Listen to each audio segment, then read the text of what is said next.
E muito me honra estar aqui na presença das senhoras e senhores para falar desse tema. Evidentemente, eu tive a alegria de ser o primeiro secretário especial de Programas, Pesquisas e Gestão Estratégica do Conselho Nacional de Justiça. Sob a presidência do eminente ministro Dias Toffoli, ele verificou que o Conselho Nacional de Justiça precisava ser remodelado para pensar o presente e pensar o futuro. Então, ele manteve uma secretaria-geral que cuida dos processos do plenário, que cuida do dia a dia do Conselho Nacional de Justiça, e ele criou essa Secretaria Especial de Programas, Pesquisas e Gestão Estratégica para pensar o futuro do Poder Judiciário, juntamente, é claro, com todos os conselheiros e com os tribunais do país. A partir de então, o Conselho Nacional de Justiça passou a estabelecer pautas para avançar nas políticas judiciárias. E penso que avançou bem, mas é preciso realmente pensar nos problemas do dia a dia, em todas as áreas, dentre elas a do exercício da nobre função dos oficiais de justiça de todo o nosso país. Isso tem que ser uma pauta prioritária do Conselho Nacional de Justiça. Eu já cheguei a mencionar isso para a Comissão Permanente de Operacionalização do CNJ e, evidentemente, as senhoras e senhores que representam a voz do magistrado, que representam, já foi escrito e reescrito a longa-manos do Poder Judiciário, precisam estar também na centralidade e das preocupações do futuro do Judiciário. Nós tivemos várias mudanças aí com a virtualização, uma virtualização que disparou com a pandemia que ainda não acabou, Ainda estamos em estado de alerta, infelizmente, mas que, relativizadas pela situação de melhora, talvez conclame todos nós a voltarmos para as atividades presenciais, como definiu, inclusive, o Conselho Nacional de Justiça recentemente. Muito bem. Todas essas funções externas e internas dos oficiais de justiça precisam ser revistas um a um. É claro, os oficiais de justiça que trabalham com a infância e juventude, eu que fui juiz da infância e juventude por quase 14 anos, a sua importância para a área, é impensável que se faça de outra forma, mesmo com a virtualização. A solução das questões processórias, mas várias das atividades internas dos oficiais de justiça, em razão dessa virtualização, merecem uma maior atenção para cumprir todas aquelas tarefas que hoje nós temos previstas no artigo 153 e 139 do Código de Processo Civil. A partir daí, alguns questionamentos aparecem. Não se assustem com os questionamentos. Não estou dizendo que o CNJ está elaborando uma política nesse ou naquele sentido. Mas alguns questionamentos aparecem. Em primeiro lugar, será que o oficial de justiça precisa ser bacharel em direito? Precisa continuar a ser bacharel em direito? Poderíamos ter oficiais de justiça que pudessem ter especialidades em tecnologia, mas é pressuposto ser bacharel em direito? É um questionamento colocado. Em segundo lugar, nós poderíamos ter categorias de oficiais de justiça, oficiais de justiça que sejam conciliadores, mediadores, oficiais de justiça que sejam... Nós temos novas tecnologias, inclusive de entrevista, de escuta de crianças e vítimas. Este é uma colocação que se faz também, né, para tratar com o público, aquele que tem melhor habilidade para tratar com o público, com uma criança, com uma vítima.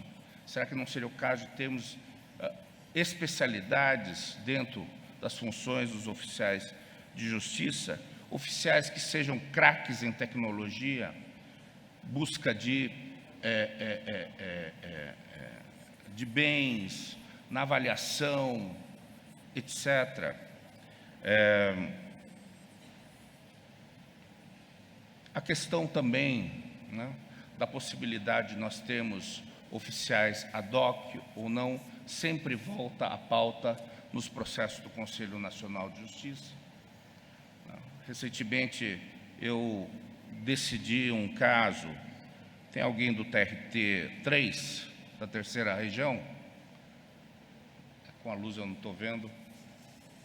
Não tem ninguém do TRT 3 aqui? Graças a Deus. Aí não vai me interpelar aqui. Mas o fato é que o Tribunal Regional do Trabalho, né, estava mantendo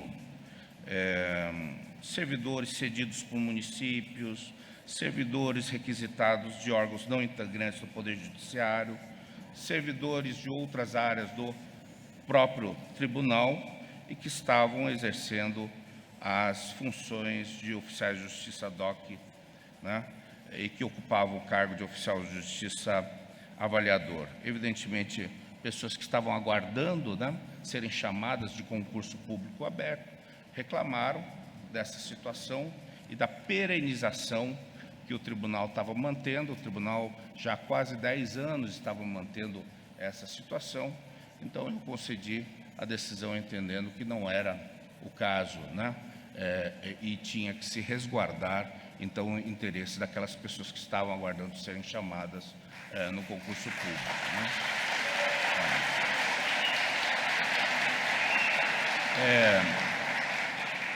Foi uma decisão monocrática, ainda está em processamento do recurso. Vamos aguardar o plenário do CNJ, que é o soberano.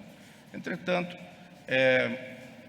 eu estou colocando isso em pauta para dizer que, em função da normativa que existe especificamente na Justiça do Trabalho, artigo 721, parágrafo 5º da CLT, né, de dispositivo da resolução 99 de 2012 do Conselho Superior da Magistratura do Trabalho, nós temos autorização para essas nomeações. É claro que são situações específicas para a Justiça do Trabalho, mas é um modelo também visto por tribunais estaduais que imaginam a possibilidade de resolver o atendimento em determinadas situações baseados nesta estratégia normativa. O fato é que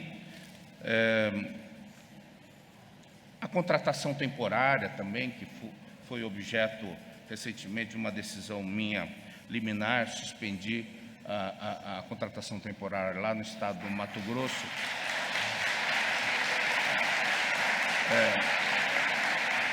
Mas eu não examinei o mérito, para deixar bem claro. Eu examinei, foi só liminar, né? Mas são temas que devem voltar à pauta, deve haver discussão. Nós temos que ter parâmetros exatos para os casos de contratação temporária, temos que verificar de fato quando é possível a nomeação de oficiais ad hoc, para que nós não tenhamos, então, a mistura, a troca, né, dessas situações normatizadas e que garantamos efetivamente a melhor prestação jurisdicional e também dos serviços judiciários para cada um de nossos cidadãos. Então, vejam que são várias as questões. Será que nós temos que repensar, será que as centrais de mandato estão funcionando bem? Será que o distanciamento das centrais com o magistrado, né, muitas vezes não atrasa o cumprimento de decisões? Né? Então, são temas, alguns vão concordar, outros não, eu sei, e é natural. Por quê? Porque a Justiça Federal é de um jeito, a Justiça do Trabalho é de outro, né? Os modelos que servem na Justiça Estadual não vão servir para outros. Nós temos estados populosos, nós temos estados muito pequenos, e cada tribunal tem que achar o seu melhor modelo. E para isso, volto a insistir, precisamos de estratégias. Né? Precisamos de estratégias. Daí a importância das associações, das federações, dos sindicatos, para que pensem com estratégia também, né? E levem essas estratégias também às gestões. Esse compartilhamento de informações. Não é só o juiz corregedor que tem que saber se está funcionando bem ou não uma central de mandato. Não é só a corregedoria que tem que saber. O tribunal tem que ter os dados. E os senhores têm que contribuir, as senhoras têm que contribuir para que os tribunais tenham ciência das dificuldades, das boas práticas, para que, então, em conjunto, possam avançar em cada um desses pontos a que me referi. Não há dúvida nenhuma que o Conselho Nacional de Justiça está preocupado com o grande gargalo já mencionado pelo eminente doutor Renato de Preto, que é a questão das execuções. E para isso tem investido muito nessa temática, e eu já conversando com a equipe, a futura equipe, né, da nova presidência do Conselho Nacional de Justiça, que será, evidentemente, a ministra Rosa vai deixar muita saudade, porque o brilhantismo, a forma como ela, dinâmica como ela tem conduzido o Conselho Nacional de Justiça, vai ser interrompido, infelizmente, em função da sua aposentadoria compulsória, mais precoce para nós, mas o eminente ministro Barroso, que com toda a sua dinâmica, né, já demonstra o que gostaria de fazer, ele quer concentrar seus esforços exatamente nesse grande problema, nesse grande gargalo nosso, que é a prestação jurisdicional na fase de cumprimento de decisão e de execução dos processos judiciais. Hoje, o Conselho Nacional de Justiça, nesse grande investimento, todos vocês sabem, ultrapassou a barreira de um sistema chamado Bacenjude para o Cisbajude. Também tive a honra de participar da presidência do ministro Dias Toffoli, que conseguiu manter o Cisbajude. Aliás, deixou o Bacenjude para se tornar o Cisbajude, uma nova plataforma com funcionalidades, mas que também já está sofrendo melhorias. Por que eu digo isso? Porque o Bacenjude ia acabar. Poucos sabem disso. Poucos sabem. Ia acabar. O governo federal não queria mais manter uma central, né? Mas com muito esforço, muita capacidade do ministro Dias Toffoli, ele, como estadista que é, conseguiu, então, não só fazer com que o Banco Central mantivesse, então, esse serviço tão importante para todos os cidadãos brasileiros, mas também melhorar esse sistema. Isso ocorreu em setembro de 2020. E, cada vez mais, ampliando esse serviço, agora nós temos o Renajude, o Infojude, o Serajude. Recentemente, o Conselho Nacional de Justiça firmou acordo de cooperação com a ANAC, visando o desenvolvimento do ANAC-Jude, para acesso à base de dados que registra as aeronaves. Além dos sistemas JUDI, temos outros 2 sistemas que foram recentemente disponibilizados pelo Conselho Nacional de Justiça em apoio a essa necessidade da busca patrimonial e gestão dos bens com restrição judicial, que é o SNIPER, já devem todos ter ouvido falar, e o Sistema Nacional de Gestão de Bens. Se é certo que esses sistemas eles auxiliam e reduzem o prazo de prestação jurisdicional, também é certo que eles transferiram para o Poder Judiciário a obrigação de acessá-los, muitas vezes sobrecarregando tanto o juízo como a sua equipe.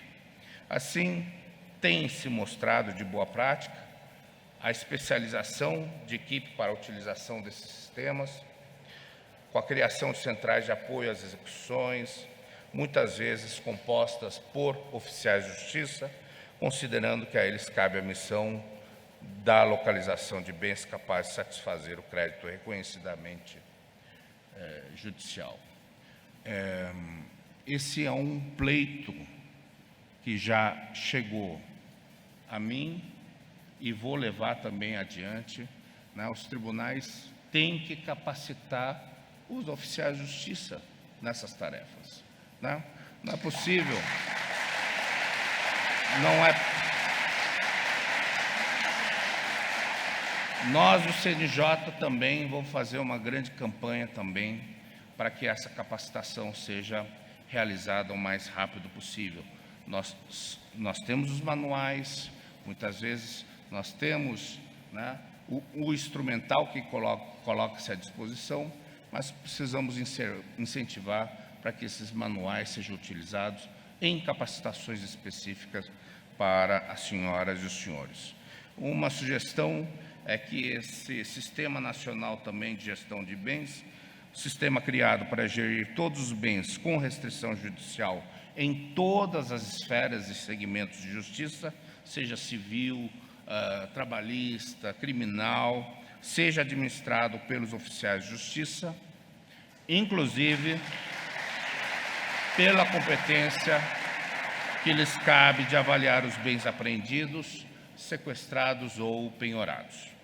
Em relação ao SNIPER, atualmente ele congrega as bases de dados do DataJude também, que tive a honra de, juntamente com o DPJ, na presidência de Sua Excelência o Ministro Dias Toffoli, de construirmos o DataJude, então, naquela época, constituindo a única ferramenta capaz de informar, a partir da consulta de um CNPJ, de um CPF, os processos existentes na Justiça brasileira, mas também que apresentará as informações de contas e bloqueios realizados pelo Cisbajude, os bens informados à Justiça Eleitoral, e está sendo integrado ao Infojude e à base de dados do Radar, sistema do Ministério Público Federal, que reúne hoje mais de 300 bases de dados. Então, a ideia é integrarmos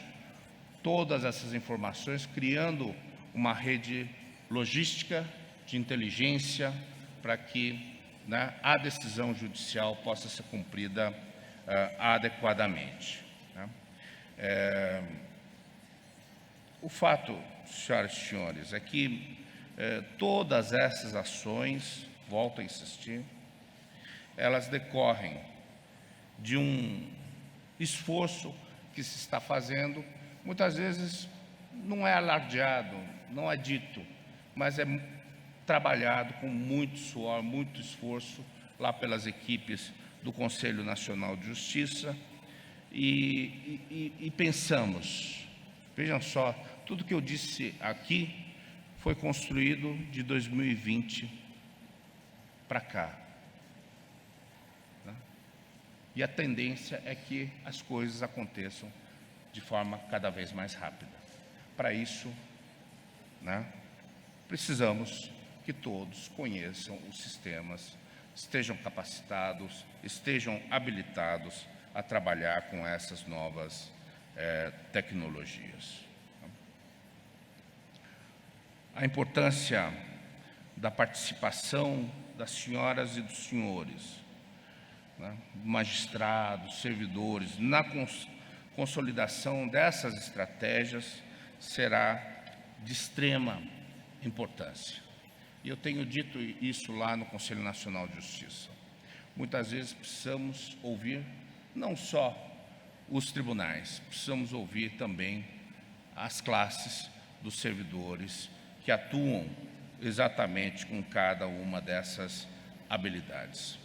E aí eu vou para a conclusão, imagino que o meu tempo esteja terminando. Tá? Muito se tem sustentado que o Poder Judiciário passa por uma crise.